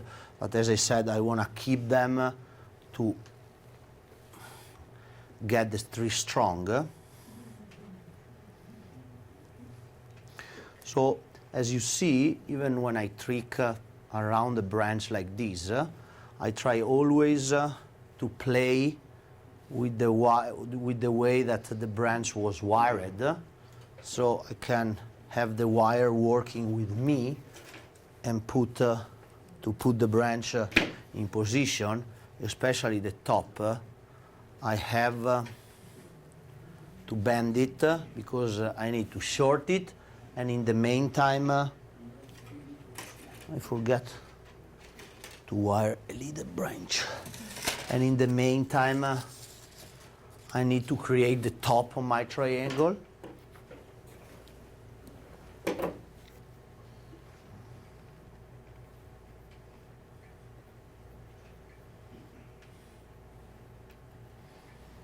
If this would be a juniper, I can bend a lot more, but spruces and fir are very, very sensible, so I prefer not to risk. And then in a second time, it's just a question of pushing some of the lines a little bit back and making them compact. But I can still create a nice round apex.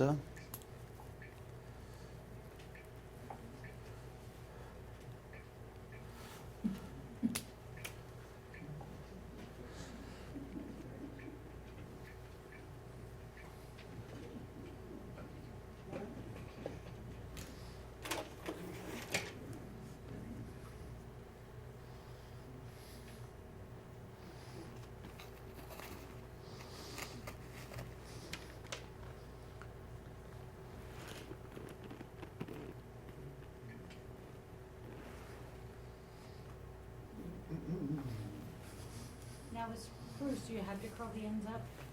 No, as I said, the pads are flat. Okay. Now that you have tilted it the way you have, will you leave it on your bench with that tilt? Or will you leave it on the bench flat? No, always in the angle that you work on the tree, because for this tree is not a major problem, but sometimes you have really to change the angle a lot, and you risk if after you put the tree back in the normal position, one branch is standing there and is getting all the light, and one branch is standing on the direction of the soil and is getting weak.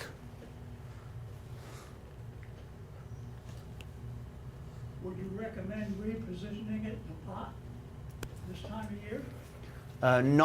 Next year maybe if you need, but as I said, until the tree is not maturing, there is no sense to put in a pot, because if you transplant in the bonsai pot now or next year, the tree is gonna slow down. So if you are in the process to get the tree very compact and you want the tree to be strong, better to keep here, and when the shape will be done, tack, put in a bonsai pot. As I said, this tree has no problem anytime to go straight away on a bonsai pot. You know, the soil and the pot are very compact, it's full of roots, so it's just the question of taking it out and sticking a bonsai pot, reducing a little bit the root ball. So Would you be better to reposition it in a training pot? So that you don't have- no, there are holes here in this side, so it's not a problem. The water is going in and coming out with no problem. So as you see, now, you see, we have our nice top. I like trees that are kind of squished down to really kind of think that a lot of snow and severe thing happen to the tree. As I said, it's very long in this way. the gene now that is bent is kind of matching the direction of the tree. And we have the nice bark and the movement of the trunk in this position. And then I try to build the structure of my tree. Thank you.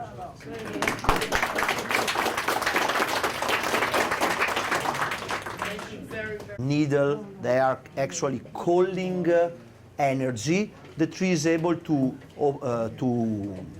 develop back buds and also buds in the position where I cut my branch. So, for example, this I don't need. So, for example, this branch has only a bud here.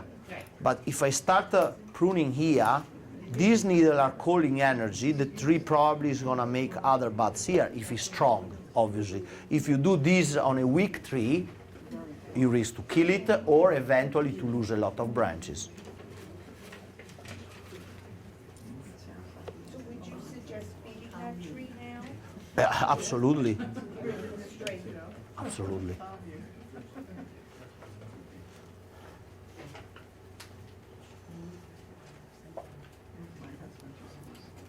The secret for bonsai is always having your trees as strong as you can, so they can really, because obviously the situation of living in a pot in some period of the year is already stressful for the tree, because obviously they can't expand the root. So when, for example, they fill the pot of roots, and maybe it's summer and it's very hot, a lot of roots are getting a lot of heat from the side of the pot.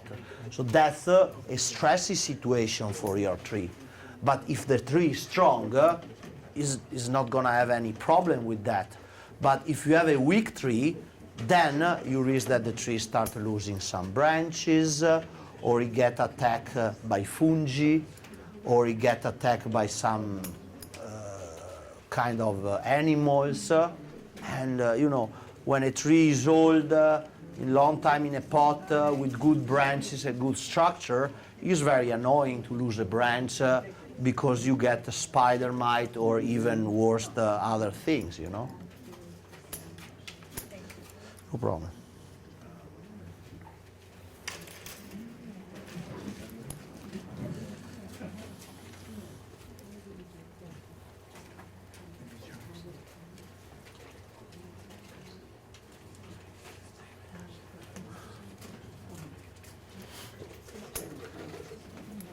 So now also the second branch is wired. I can move here.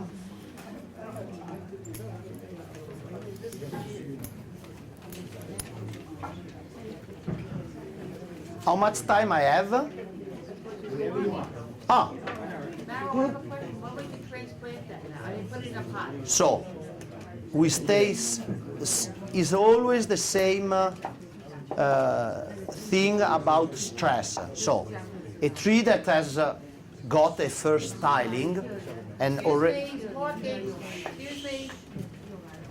I'm sorry, Mauro, go ahead. Oh, no problem. A tree that got the first styling, and obviously, even if I try to be as much careful as I can, get a little stress.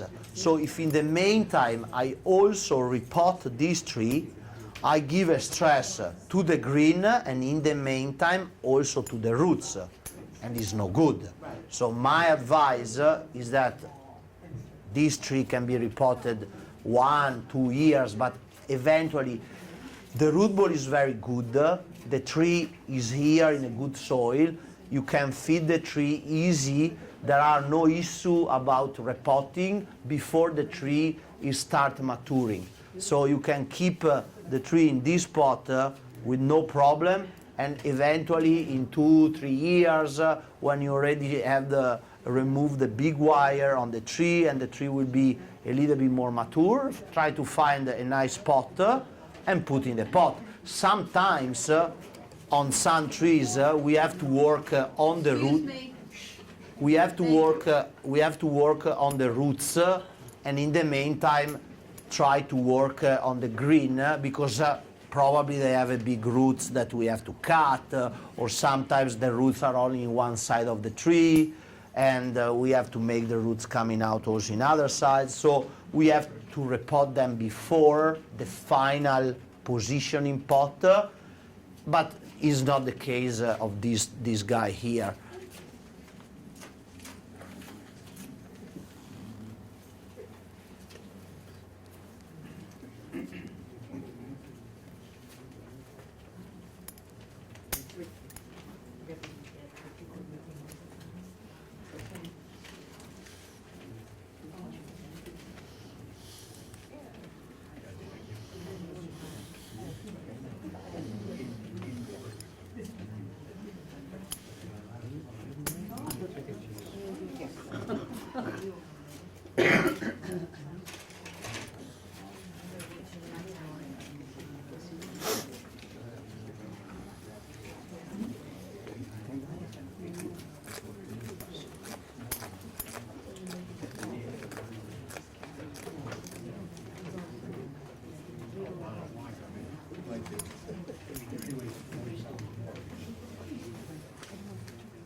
That's a lot of wire on that tree.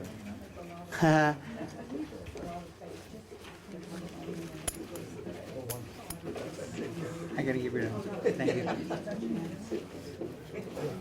I know what you're talking about with the gap in the wire, because when I went to the workshop 2 months ago, I had a beautiful gap in my wire, absolutely gorgeous. You just take a picture of it. Well, I shouldn't be bragging about it.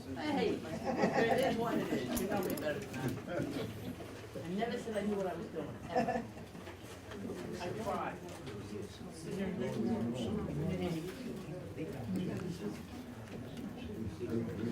When you leave a gap on a small branch is not the main problem, because main branches, are very flexible, and either way you can put in position, and eventually if the wire is a little bit open, you can actually allow the branch to grow a little bit, so it is not gonna cut in straight away.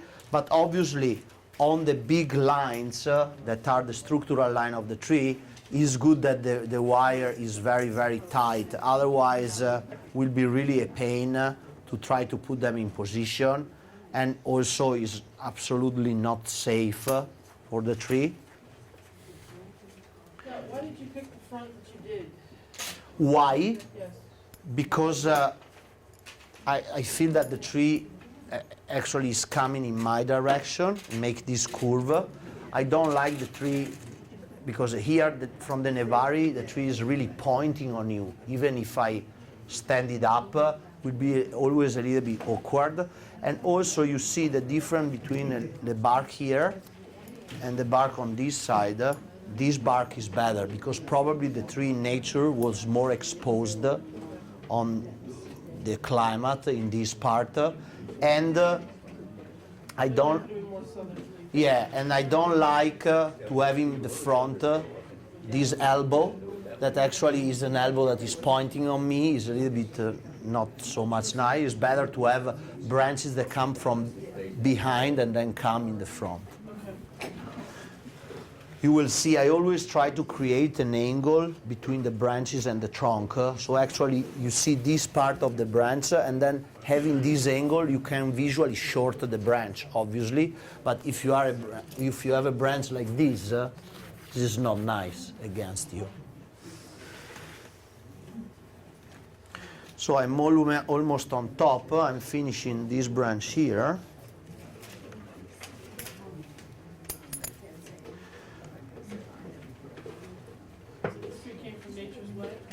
Sì. If you go now, they have really at least 300 trees that they just got, plus some other stuff that they still had. So really the trip worth the time. I don't know, how far from here is Harrisburg? Probably before 5 hours driving. Boom. Harrisburg. or Pennsylvania? From here, from my house, it's about 4 hours maybe. It's if you don't hit traffic. Yeah. You know, getting off the island is such a treat. If you do it in the middle of the night. Yeah.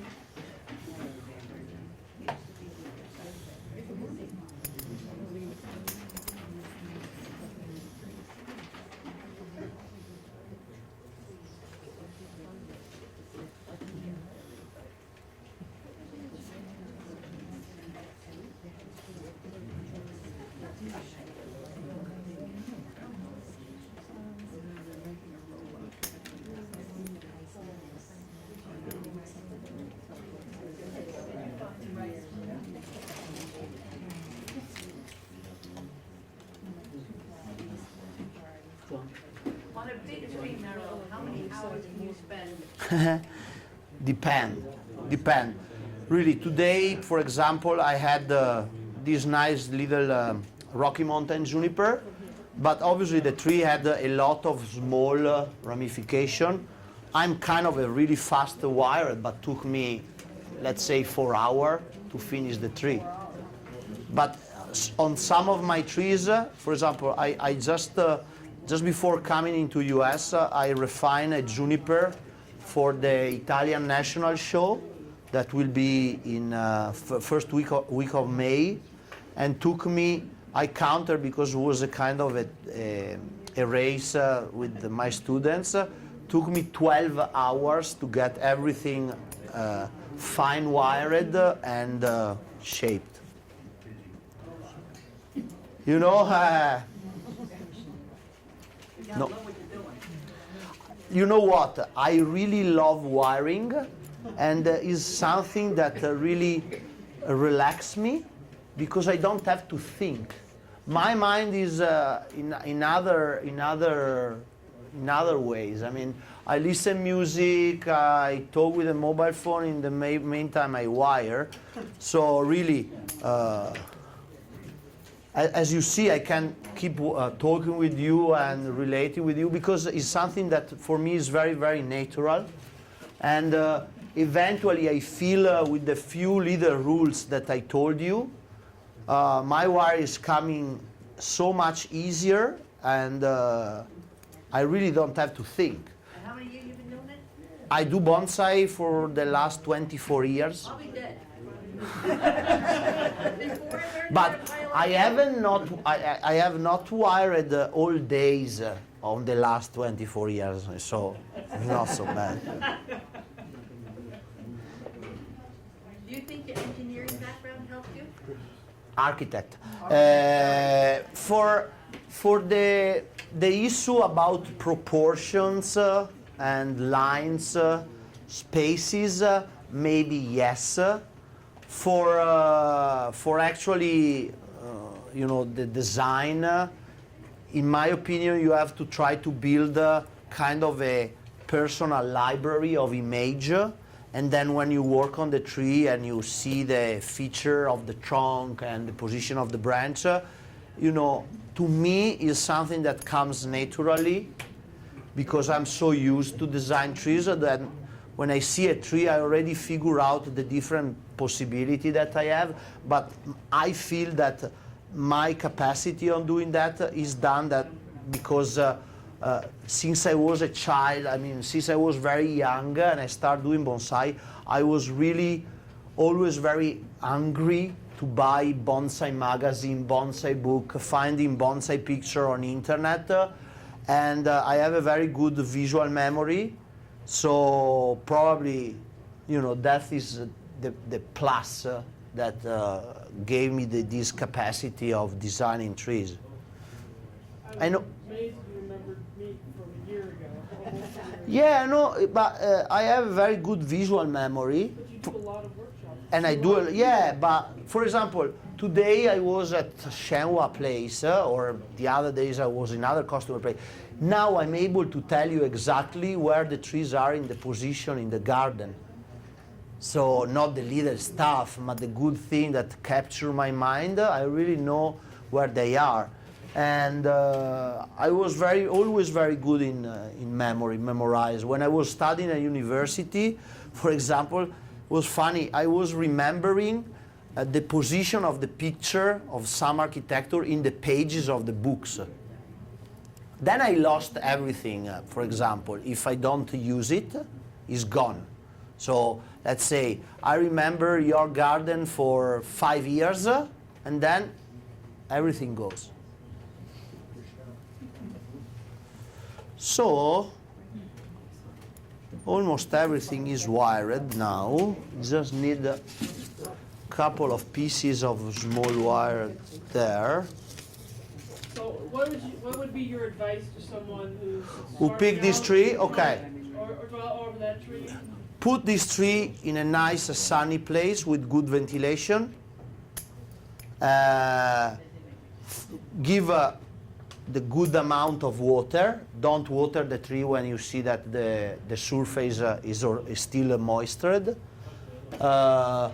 You can fertilize straight away organic in the soil. So either Anagokor or Biogold, Japanese fertilizer or whatever else your bonsai magician told you. And then when the tree is growing, let it develop the new foliage. And then in June, when the new foliage get strong and mature, you can go and cut it back. So the tree is using kind of the second flash of the energy of the year to develop a lot of back budding, and so you can work on maturing the pad. Actually, we are lucky that this tree has already all the branches that we need, so we don't have kind of let grow one branch because we have to create another line. So probably after the work it will always look nice and compact, and will be only a question of making the pads more mature. So now just put the guy wire to bend the top. What do you recommend for fertilizer? I use organic in the soil for the roots and chemical in the foliage. So I fertilize with Anagokoro or Biogold, that are the two most famous fertilizers from Japan. And I use Super Thrive once a week in the foliage. So this gave me an extra power to my tree. It's like a kind of doping. That's the Super Thrive on the foliage? Yeah, I miss the Super Thrive once a week. It's a spray? Is a spray. Yeah, you don't have to spray the product how it is. You put like, I think it's 10 milliliter for a gallon. And then when it's sunny, so the pore of the foliage are open, you really get the microelements. Is not the problem. Is the only product actually that you can spray when it's sunny. All the other fungicide or whatever you spray when it is night time, so the product act during the night, and you don't risk to kind of burn the tree. What was the fertilizer you used in the soil? Anagokoro and Biogold. What was the first one? Anagokoro and Biogold, or you can also use, there is another one, is Green King. Green King? Yeah. Now they do also Green King liquid that you have to mix with water. Lot of my clients in LA for junipers or trees in general, they use the fish emulsion. They mix with water, with a bucket of water, and every time they water the trees, a little part of the product goes, so it's a kind of everyday fertilizer, and the trees, especially California juniper, they grows like weeds, literally. Can you over-fertilize it with it? So, Can you over-fertilize it with it? It always depends on where you want to get your trees. For example, I got a California juniper from a client as a kind of a trade for some work. a big trunk, but obviously was collected like 6 months. He has only poor little green. In 1 year of keeping fertilizer, he should like that. And then I was able to style the tree last autumn and have already the structure done. But the purpose of the fertilizer was to just like, if now we fertilize in the same way and we don't prune the strong line, the tree is gonna lose in the shape, the wire is cutting in and everything. So it's always a process. So now I What put kind of fertilizer is that? Making this fish emulsion. The other thing too is that they also have a very open soil, so a lot of it drains through. Absolutely. You don't have the open soil, Absolutely. you're not gonna fertilize. One of the problem that is really easy solvable that I have in Italy, that I use pura kadama for my finished tree, is that fertilizing so heavily during the year is breaking the particle of the surface of the soil, because obviously when you put these little cakes on the top, the first part of the soil is getting the heavy part when this guy is drained down with the water, and this is breaking so at the end of the season, the first kind of inch of the soil is like dust. So what I do at the end of the season, when I clean all my trees before winter, I take away the old part of fertilizer, and I also take away the part of the surface on the tree, because obviously for the next season would be no good to have just dust in that part, because doesn't allow the soil to breathe, obviously. This is the only bad thing about fertilize with that product, but obviously it's always a question to do the right thing and know what you have to do. So now going back to the tree, you see it's like waving away with the branches. Another thing, when I wire, I always move in different position the branches, that I have the visual control of the structure, and when is now the time to bend everything and put in position, I can easily start from the lower branch and go up and shape my tree, and I don't have other branches in the way that can annoy me, and then when this branch is done, I can hit with another branch. You know, I'm very schematic to make my work as easy as possible.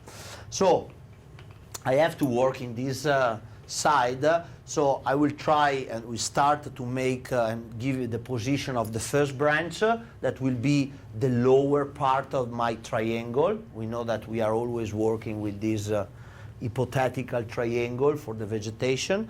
So I never start from the top and go down, because I don't know the extension I can reach here. But if I start here going up, I can reset all the spaces between the different branches. So I push the branch back, and then with the second part I try to come back forward. I want to make a tree very, very dynamic, so I will keep the first branch a little bit longer. I want to give, because the trunk itself is not so beautiful, I mean, has a nice line, but it doesn't have a twist or sharp feature that I have to kind of frame with the green, so I can make a tree a little bit more elegant out. I always try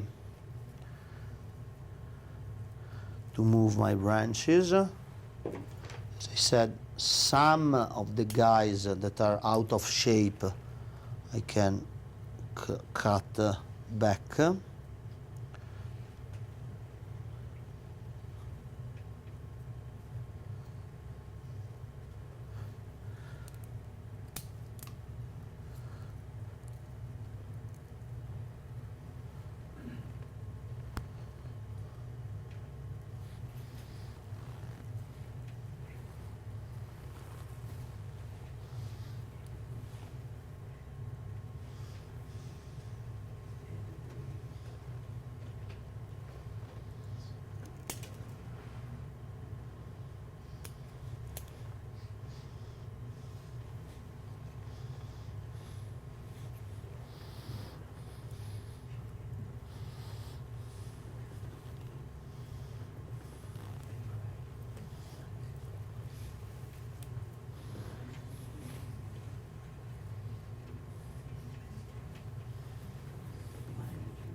this guy in the front, according to the wire that I put on it, I can use to make the second line on top of the first branch.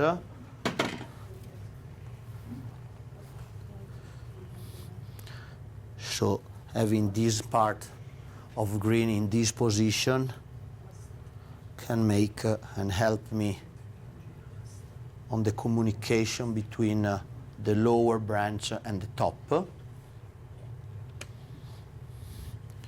Actually, this branch is very, very strong, so I can also a little bit prune the last part. Create my pad.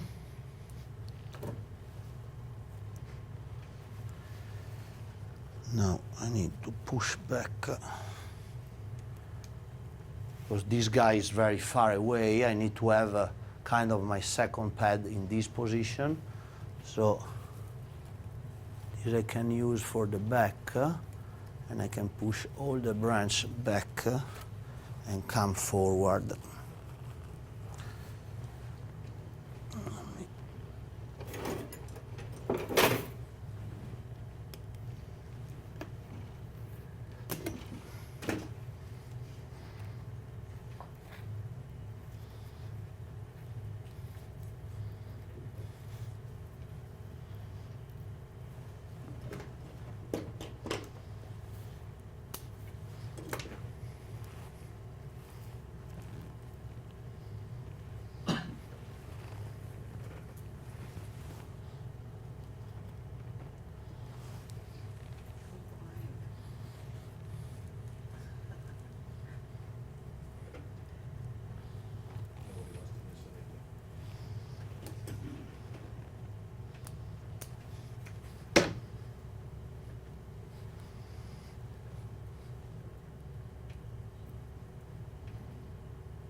Mauro, too quiet.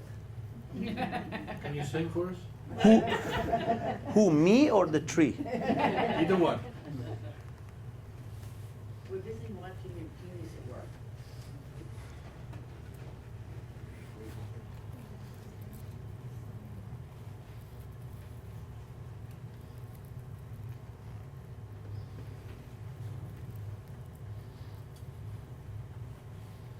What kind of pot will you put your tree in? Can be a round pot, a little bit high. This is a prostrate style. Now I'm gonna bend the gin because I need the gin to enter. Can you hold the pot, please?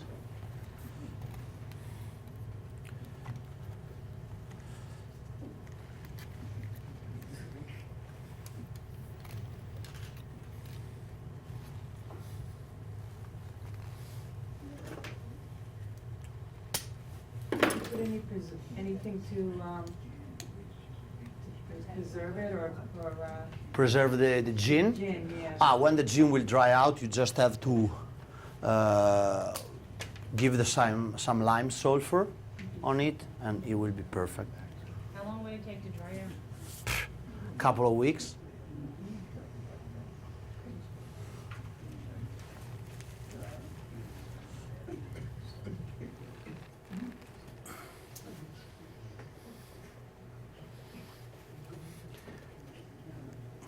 Now you see I have an empty spot here, so now I have to choose which one will be my apex and which one will be my back branch. So according to the way that I wired, I feel that I stand up this guy, as I said, and then I can use this guy here to fill this gap, and this one that is already standing up will be my top.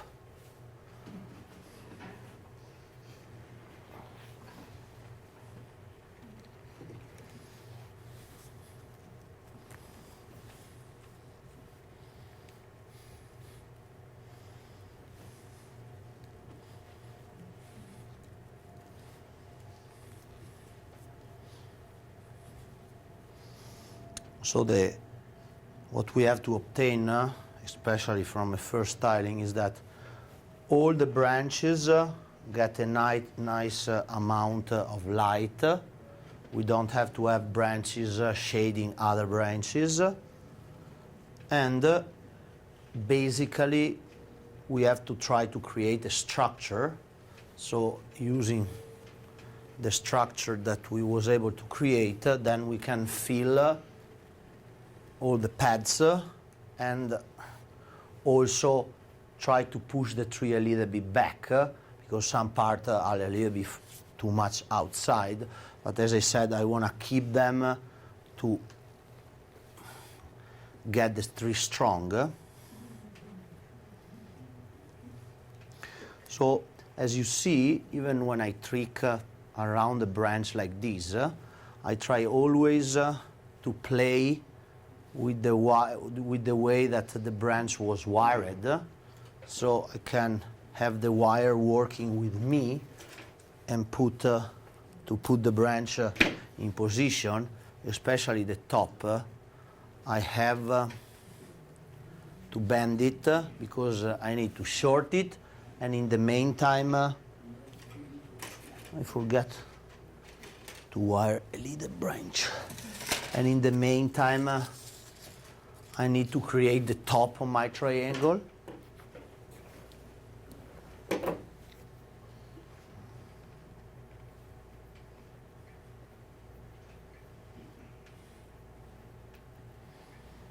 If this would be a juniper, I can bend a lot more, but spruces and fir are very sensible, so I prefer not to risk.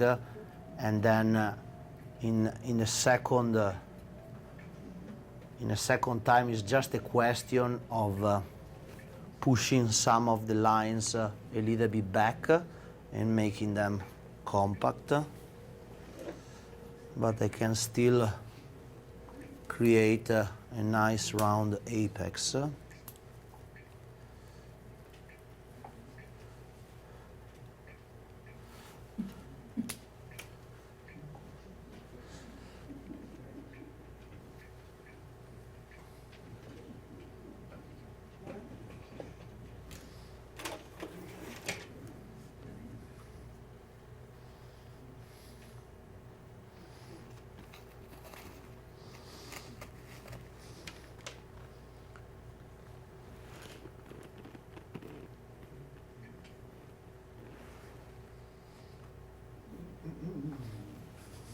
Now with spruce, do you have to curl the ends up? No, as I said, the pads are flat. Okay. Now that you have tilted it the way you have, will you leave it on your bench with that tilt, or will you leave it on the bench flat? No, always in the angle that you work on the tree, because for this tree is not a major problem, but sometimes you have really to change the angle a lot, and you risk if after you put the tree back in the normal position, one branch is standing there and is getting all the light, and one branch is standing on the direction of the soil and is getting weak.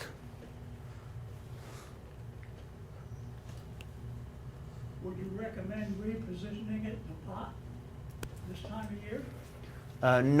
Next year maybe if you need, but as I said, until the tree is not maturing, there is no sense to put in a pot, because if you transplant in the bonsai pot now or next year, the tree is gonna slow down. So if you are in the process to get the tree very compact and you want the tree to be strong, better to keep here, and when the shape will be done, put in a bonsai pot. As I said, this tree has no problem anytime to go straight away on a bonsai pot. You know, the soil and the pot are very compact, it's full of roots, so it's just the question of taking it out and sticking a bonsai pot, reducing a little bit the root ball. So Would you be better to reposition it in the training pot? So that you no, there are holes here in this side, so it's not a problem. The water is going in and coming out with no problem. So as you see, now, you see, we have our nice top. I like trees that are kind of squished down to really kind of think that a lot of snow and severe thing happened to the tree. As I said, it's very long in this way. The gene now that is bent is kind of matching the direction of the tree. And we have the nice bark and the movement of the trunk in this position. And then I try to build the structure of my tree. Thank you.